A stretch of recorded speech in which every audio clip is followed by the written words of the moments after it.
आइए मिलते हैं तलत हुसैन साहब से। अस्सलाम वालेकुम। अस्सलाम वालेकुम।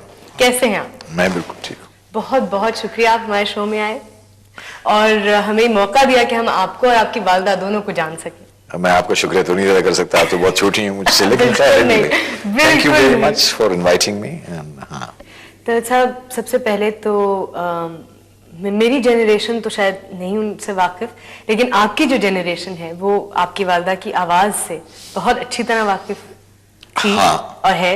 हाँ, और वो रेडियो की आर्टिस्ट रही, अनाउंसर रही रेडियो पे। कुछ बताएंगे हमें उनके बारे में? हाँ, अनाउंसर थी, नाम था उनका शाइस्ता बेगम। और एक ज़माने में रेडियो पाकिस्तान की जो सुबह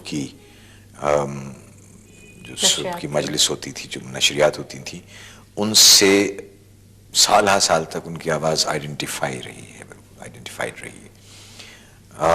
आवाज़ बहुत अच्छी थी माशाल्लाह उनकी, और वो ब्रॉडकास्टर भी बहुत अच्छी थी, जिम्मेदार बहुत थी। तो खैर बाद में जब मैं बात करूँगा तो आपको पता चलेगा उनका। खूबसूरत आवाज़ थी बहुत, और मरते दम तक उनकी आवाज़ वैसी ही रही। मुझे कोई उसमें फ़र्क नहीं महसूस हुआ कभी। वालदा, और उनकी उर्दू भी बहुत अच्छी थी वालिद की हमारी, लेकिन वालदा हमारी की उर्दू जो थी बस वो बिल्कुल, हालांकि बुनियादी तौर पर वो मैसूर से थी, पैदाइश उनकी मैसूर की थी।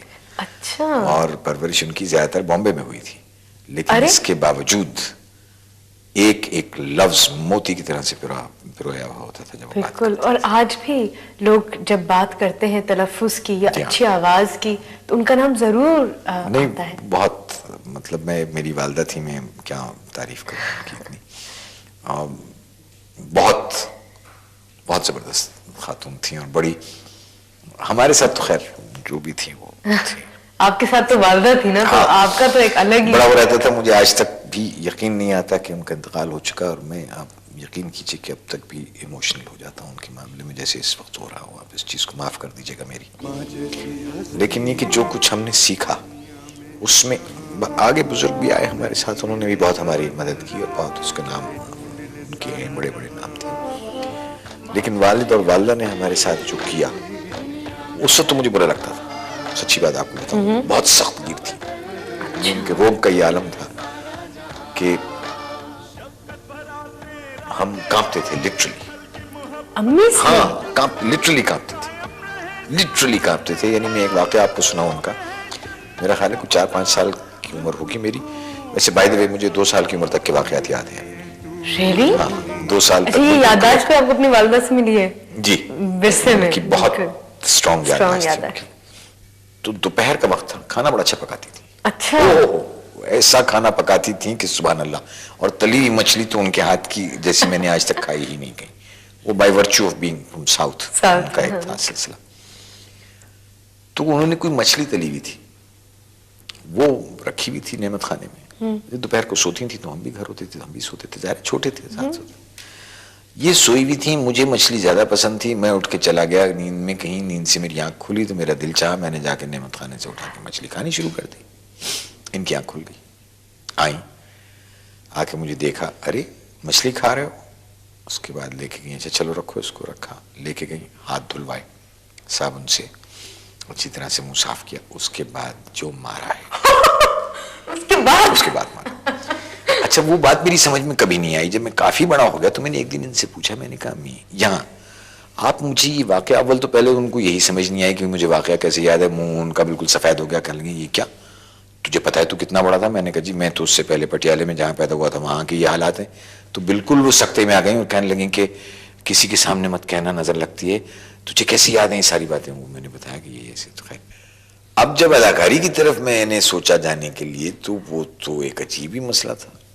इसमें तो बड़ा मशहूर लतीफ़ा मेरे घर में जो हुआ वो था मेरी नानी मरहुमा का, हयात थी। अच्छा।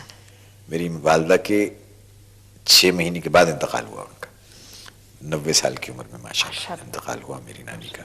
तो मेरी नानी को जब पता चला कि टेलीविजन आ गया, तो रेडियो की हद तक तो खैर बात छुपी हुई थी। वो तो अब वो तो अम्मा को तो इसलिए बर्दाश्त कर लिया कि भाई चलो ये तो खैर ये अनाउंसमेंट ही करती है ना, ऐलान करती है, चलो ठीक है, चलो ठीक है, अच्छा ही काम करती है। अब वो जब ड्रामे मैं बोलने लगा, ड्रामे तो बताया नहीं गया उनको कि ड्रामे में बोलता है रेडियो के, तो उनको पता नहीं था। बड़े अरसे के बाद उन्हें पता चला तो उन्होंने उसको भी बर्दाश्त कर लिया कि चलो ठीक है, अब तो बोल ही रहा है तो बोल लेने दो। जब टेलीविजन आया और ड्रामे में उन्होंने मुझको देखा तो पहला रिएक्शन मेरी नानी का ये था कि आय हाय भांड बन गया। अब वो साहब एक मसला था उनको समझाना कि साहब ये भांड नहीं है, अब ये अदाकारी एक बिल्कुल मुख्तलिफ चीज है। तो बड़ी मुश्किलों से जाके उनके पैर वैर पड़ के उनको समझाया कि नानी ये हाँ ठीक है, तू पढ़ लिख रहा है सब ठीक है, लेकिन काम तो भांडों का ही है ना। आप सिगरेट पीते हैं? हाँ पीता हूँ। आपकी वालदा बुरा समझती थी? बहुत बुरा समझती थी। जब आप उनको पता चला कि आप सिगरेट पीते हैं? हम जवान हो चुके थे। वैसे यूं एक बात वैसे आपको बता दूं मैं, बड़ी कमाल की, जो आप शायद सुन के ताज्जुब करेंगी, कि आखिरी मर्तबा उन्होंने मुझे जब जूतियों से मारा है उस वक्त मेरी उम्र 28 या 29 साल की थी। हाँ। Oh my God, अब मुझे कुछ चक्कर आ नहीं बिल्कुल, मैं 28 या 29 साल का था, मुझे मार रहे थे तो मैं हंस पड़ा। तो उनकी कुछ समझ में नहीं आया, देख के कहेंगे तो चोट नहीं लग रही, मैंने कहा तो इसका मतलब है तू जवान हो गया है। तब मारना छोड़ा है मुझे। उसके बाद फिर वो नाराजगी का हो गया था काम शुरू। उससे पहले तो जूते पड़ते थे, जरा सी बात हुई अद्धे जूते, अच्छा मैं माँ खाता था बैठ, अच्छा चलिए मार लीजिए। तो वो इंतकाल से नहीं कह के बिल्कुल कहती हैं कि ये मेरा बेटा वाहिद बेटा है जिसने मेरे सामने कोई जबान कभी नहीं चलाई, और कहती नहीं। अच्छा आपने कभी मारा अपने बच्चों को? मैंने जिंदगी में 2 मरतबा तजीन को मारा है थप्पड़, 1 आध मरतबा रोहैना को, और मैं शायद अब जिंदगी भर अपने आप को माफ नहीं करूंगा उसके लिए, आज तक अफसोस करता हूँ। वालिद ने मेरे नहीं मारा कभी नहीं मारा? नहीं, सिर्फ 1 दफा थप्पड़ मारा था और वो इनके कहने पे मारा था। तो जब मारा तो बचाने आ गई। तो उन्होंने कहा कि भाई तुम आप ही ने तो कहा था कि तंबी करो, तो कहने तंबी का मतलब थप्पड़ मारना थोड़ी होता है। तो उन्होंने कहा आप जो मारती हैं कहेंगे वो मैं हूं, मैं जो चाहे जो करूं, आप हाथ नहीं लगाएंगे मेरी औलाद को। वो एक अजीब एक था उनका, एक शख्सियत थी उसमें। मगर ये कितना जबरदस्त किरदार, आप मुझे तो लगा कि नॉवेल का किरदार जिस जब सिगरेट उनको पता चला तो हुआ कि शक हो गया उनको। अब उनके घर में तो किसी ने कभी पी नहीं थी, उनके लिए तो बहुत। मुझे याद है कि बताती थी मुझे कि उनके फूफीजान भाई थे कि उन्होंने कहीं सिगरेट पी ली थी तो उनकी तो शक्ल नहीं देखी थी उनकी माँ ने मरते दम तक। अब वो उस रिवायत से वो आई हुई और उन्होंने मेरे सिगरेट को कबूल कर लिया कि ठीक है कोई बात नहीं, चेंज हो गया, जमाना बदल गया है, भाई हमारा वक्त नहीं है। तो मतलब ये उनके अंदर था, लेकिन ये कि जो उनकी इक़्तिदार थी और जो रिवायात थी और जो तहजीबी उनका विरसा था उसको उन्होंने कभी मजाल इधर से उधर करना हो जाए। तरत साहब, आखिर में मैं हमेशा अपने सब मेहमानों से एक सवाल पूछती हूँ। हमेशा हमारे दिल में कुछ ना कुछ ऐसा ज़रूर रह जाता है जो हम चाहते हैं कि हम अपने माँ से कह सकें, कुछ ऐसा है जो आप चाहते हैं कि आप अम्मी से कह सकें, और इस प्रोग्राम के तवस्सुत से छोड़िए।